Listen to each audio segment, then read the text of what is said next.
Namaskar student. Today we will do the chapter number 12, our human resource question and answer in notebook. Okay. So in your you have to write in your PA2 notebook. आपको question and answer किस में लिखना है? PA2 की notebook में लिखना है. अगर आपने PA1 में टर्म 1 का काम नहीं किया है तो आप उसी में PA2 का काम करेंगे, उसी नोटबुक में PA1 वाली में.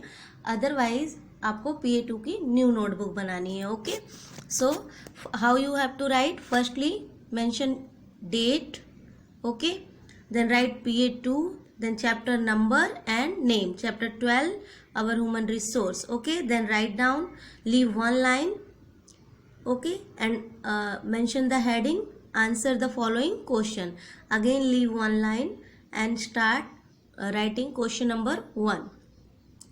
पूरा लिखना है आपको. क्वेश्चन नंबर 1, Q और 1. Question number 1. Then write down what is the most important resource of a country.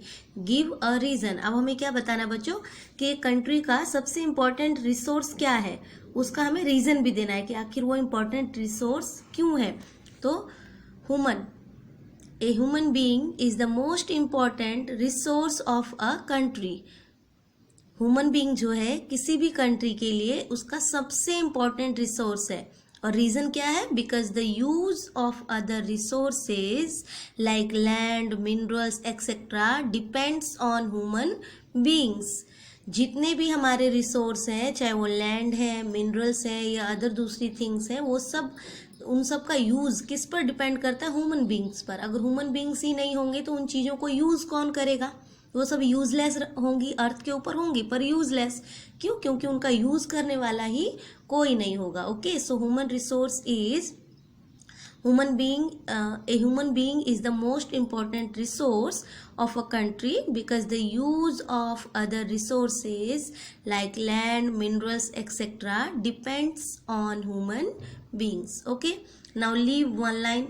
जब आपका क्वेश्चन नंबर 1 और उसका आंसर कंप्लीट हो जाए then leave one line again and then start question number 2. What is census? अब census क्या है? So what is census? It is a process of counting population. So census is a systematic. Systematic means एक तरीके से, एक sequence से पूरा करने वाला एक प्रोसेस है. और क्या करते हैं इससे? Census is a systematic process of counting the population of a country और एन एरिया. किसी कंट्री के या किसी एरिया के पॉपुलेशन को काउंट करने का एक सिस्टमेटिक प्रोसेस है. और ये किसके द्वारा होता है? Done by the government. ये गवर्नमेंट करती है. Okay. Now when you will complete your question number 2 and its answer, then again leave one line and then start question number 3. What is the total population of India according to 2011 census? Okay, 11th census. So answer is the total population of India according to 2011 census is 121 crores. Okay. Now again leave one line then start question number 4. Name 6 countries larger than India in area. So which are the 6 countries larger than India in area? 6 countries larger than India in area are number 1 Russia. Russia सबसे बड़ी country है. After then Canada, then United States, then Brazil, then China, then Australia. Okay. उसके बाद हमारा India आता है. Now the question number 5. Question number 5.